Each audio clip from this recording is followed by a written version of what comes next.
Meditation is composed of several activities. 1. Filtration of emotional impressions through the organs connected with them. 2. Fixation of ideas, the memorizing of them.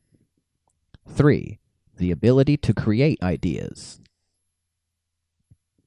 Accordingly, then, the following methods for making meditation easier can be recommended and expounded. A.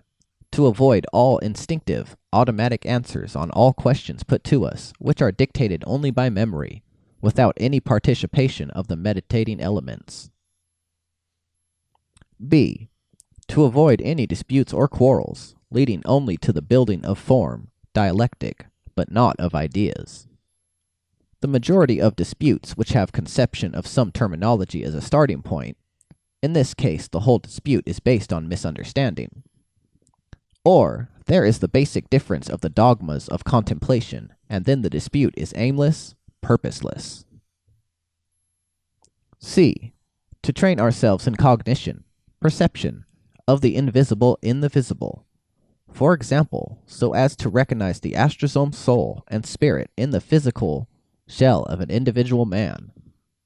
It is not sufficient to contemplate only the contours of the human body, but it is necessary to penetrate into the corresponding astral parts of the form, into the dynamic manifestations of the astrosome, aura, and even into the properties of the mental monad. D. To search everywhere for natural analogies, just as we did in the third Arcanum in relation to the human body, and to comment on those analogies in the broadest sense. E. Not to despise any chance to learn of the harmony and fineness in forms, to visit museums, to listen to good music, and in general not to avoid the world of art. This is the general advice as regards meditation. But now we will turn to something more specific, such as the very mechanism of meditation, which implies the knowledge and practice of concentration. Concentration is an art and a science in itself, so that in this course on the tarot we cannot make a full exposition of this otherwise very fascinating subject. It can only be indicated here as in a special work by the writer, Concentration, published by G. Allen and Unwin of London, as well as in other European countries and languages. The subject has been treated in full. Imagine that we have deliberately limited the field of meditation to a few chosen objects. This will be termed concentration on these objects. The following are examples.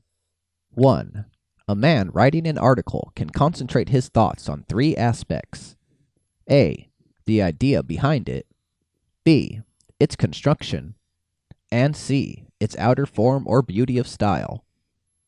While working, he may definitely resolve not to admit any other thoughts, not to hear any outer sounds, not to care about the state of his body and its comfort, or about time.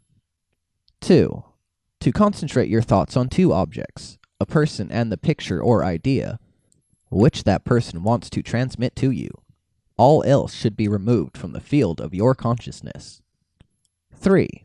To concentrate your thoughts on only one object, such as the question of the age of some person known to you. 4. To try to concentrate your thoughts on the idea of the absence of a given object. This will be so-called passive concentration, as opposed to the other 3 examples, in which we spoke about active concentration. Methods of training in active and passive concentration. 1. Think about some organ or part of your body, concentrating on the question of its harmonious structure. This will not only be a good exercise in concentration, but can also appear as an effective means for the removal of any ailment, disharmony, or weakening of its functions. 2. Try to induce into your concentration a desire for or imagination about the malfunction, disharmony of that organ. The result will be opposite to that of one. Here belongs the phenomena and the creation of the so-called stigmata, signs on the bodies of persons who concentrate on the idea of wounding some part of their body, like the mystics in their ecstasies. 3. For very impulsive people, it is advisable to concentrate on any object of minor importance, and try to dominate all involuntary contractions of the muscle, such as not turning your head in the presence of a noise, and so on. This second type of exercise has a general and preparatory character. 4. The third and a very important type of concentration exercise is that of mental traveling. Recall all the details of a past journey, or invent one partially or in full. It does not matter which, but in both cases all details of movements and impressions must be completely thought out, so that one is utterly separated from the actual conditions around you. Set an alarm clock and finish the exercise in 20 or 30 minutes. 5. Another kind of exercise consists in the concentration of thoughts on the details of construction of some selected real object, which is within your reach. The formal pattern of its creation and origin, as well as the idea of its purpose, should now be considered for about 30 minutes. 6. Imagine an object which, at the time, is beyond reach of your sight, and then compare the details of the imaginary thing with the real one. The session should last for about 30 minutes. 7. If the previous exercises have been well performed, try to create in your imagination the general outline of a non-existent object which you have not even seen mentally.